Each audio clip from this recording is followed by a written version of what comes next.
G'day, here I am at my desk, my edit suite's over there. I've got footage I'm editing up. But I want to cover a really interesting topic. Now, if you're a YouTuber, you've always got to worry about copyright. Are you using anyone else's content without permission, or what's going on? You've got to be sure, because YouTube is very hot on copyright. It's got to keep the big names in the publishing industries happy. That's the music industry, the movie industry, and other creators. I mean, you don't want your best videos being re-uploaded by someone else who then monetizes them and makes money out of your hard work. So YouTube is very conservative when it comes to copyright. Generally, if somebody files a copyright claim against you or someone else, YouTube will side with the claimant and say that, well, we're not the judge and jury. We are just the platform. So if you guys want to argue copyright, take it to court. And that's the way the copyright claim system works. If I file a claim against somebody who I think has infringed my copyright, YouTube will then automatically side with me and take down that content. But if the person who I claimed against counterfiles, then I have to file or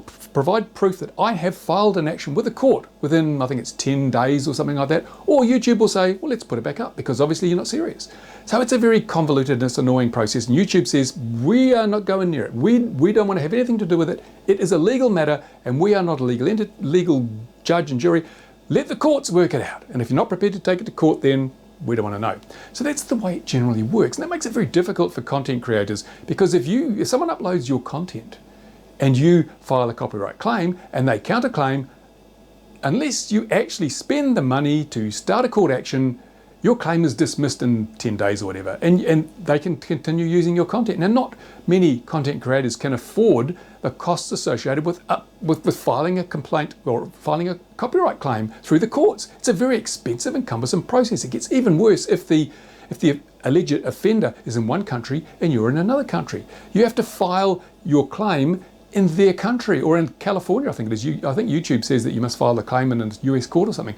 And that getting lawyers to operate for you across jurisdictional borders is immensely expensive. So the little guy who's got a few hundred videos and earns a couple $100 a month from YouTube, he can't afford to protect his copyright. There's no way you can do it. I couldn't afford to protect my copyright, and this doesn't mean you can do this. But if you upload one of my videos and I make a claim and you counterclaim, I can't afford to take you to court. I can't afford the cost of filing in a US court to protect my copyright. So YouTube will side with the other party and say, well, you didn't provide evidence that you were taking this to court, so we are going to ignore your claim.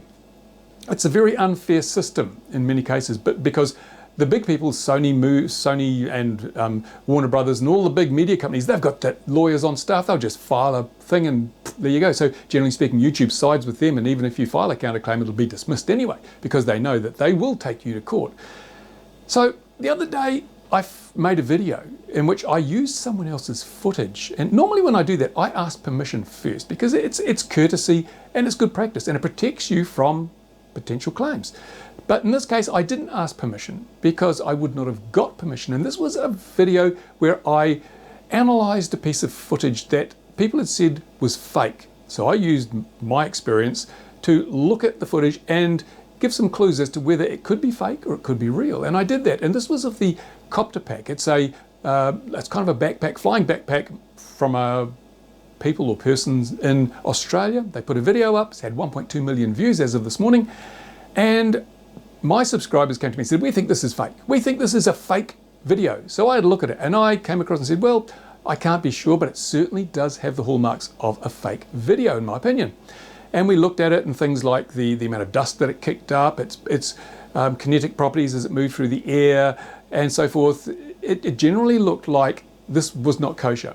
And then my viewers had a look at the video and they found things like apparently a shadow of a cable on the ground, artifacts in the video where it appears as if something's been deleted, like a cable suspending the jetpack. So yeah, it certainly does lend weight to the theory that this is a fake video.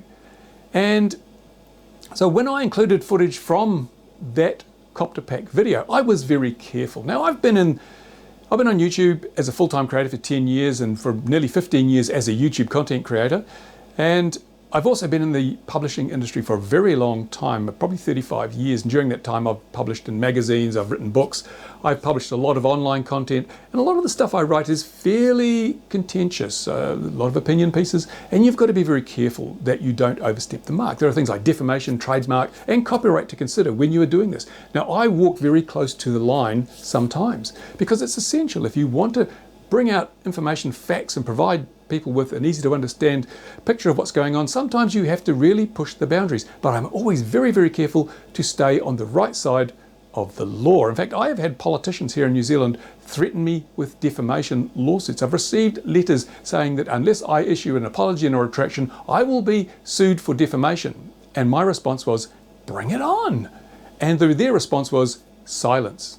Nothing happened because I knew and they knew I was on the right side of the law. They just wanted to frighten me. But after 35 years of publishing, I know when to be frightened and when not to be frightened. So this copter pack video, when I did the video, I was very careful not to download the copter pack video and re-upload it with myself in the corner talking or whatever, because that would be a breach of YouTube's terms and conditions. You are not allowed to download footage from the platform except as provided by the platform. So if you go into your YouTube Creator Studio, you'll see an option to download some of your videos. You can do that, but you can't download someone else's videos. Even, you can in terms of you can get 4K downloader or YouTube downloader software or plugins for your browser and download a video from YouTube, but that's breaching YouTube's terms and conditions. So if they want to, if you do that, they can actually cancel you. They can delete your channel, kick you off the platform because you have broken terms and conditions. So I don't do that. I don't download people's videos and re-upload them because that puts my own channel in jeopardy.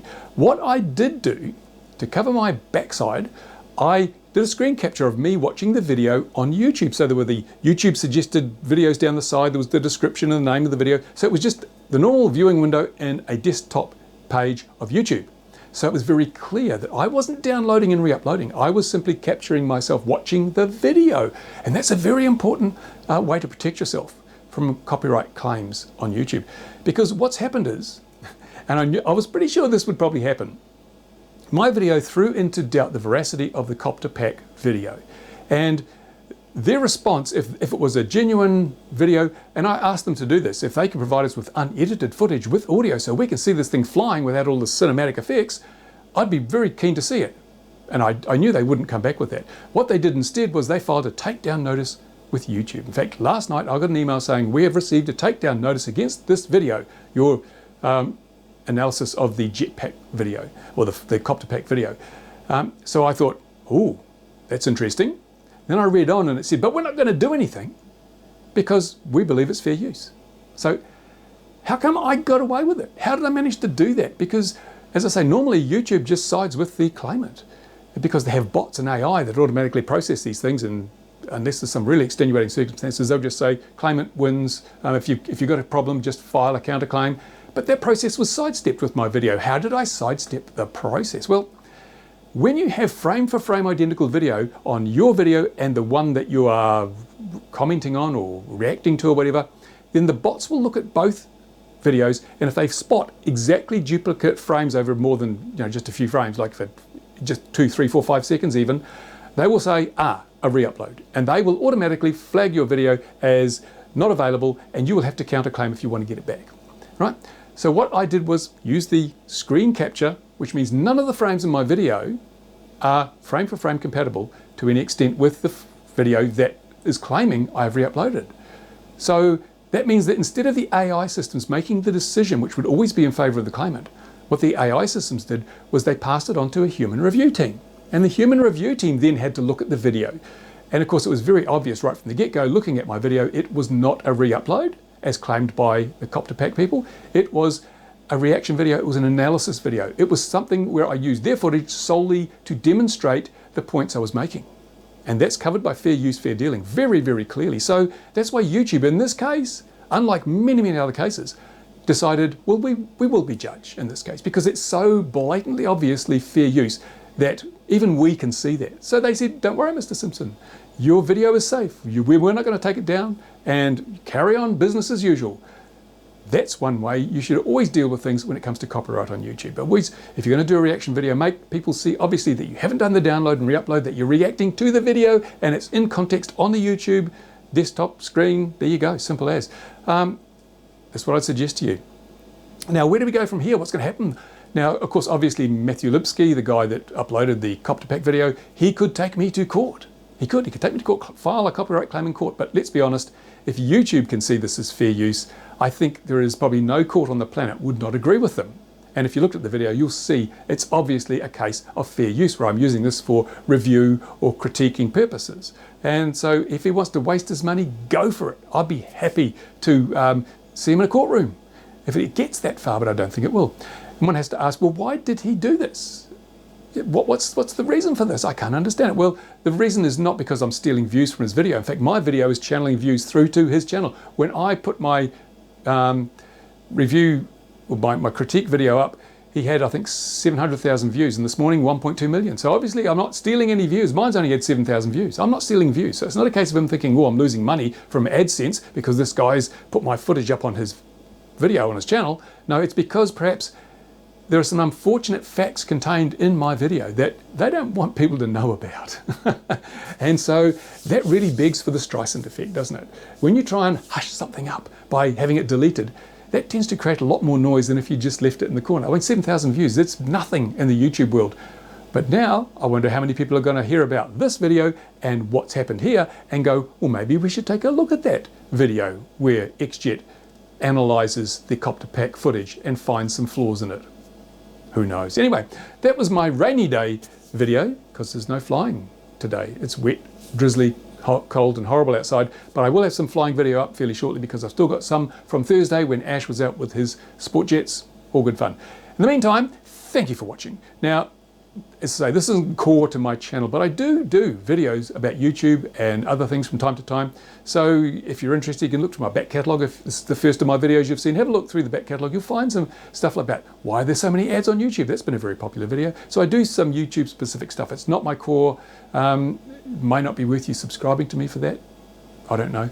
There you go. And if you are a regular viewer that wants to see the model flying videos, you just have to put up with this drivel. Remember, you don't have to watch every video I make if it doesn't interest you. Simple as that. And you'll notice, everyone, no mid-roll ads. No mid-roll ads in my videos. I hate mid-roll ads. I wish more creators would man up and say, we're not going to run mid-rolls. Pre-rolls, post-rolls, yeah, but no mid-rolls because our content is too important to be interrupted by commercial dross.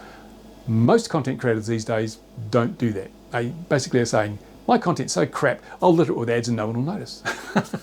Anyway, thanks for watching, guys. Really appreciate it. I've got more work to do. I'll spot you later. Bye for now.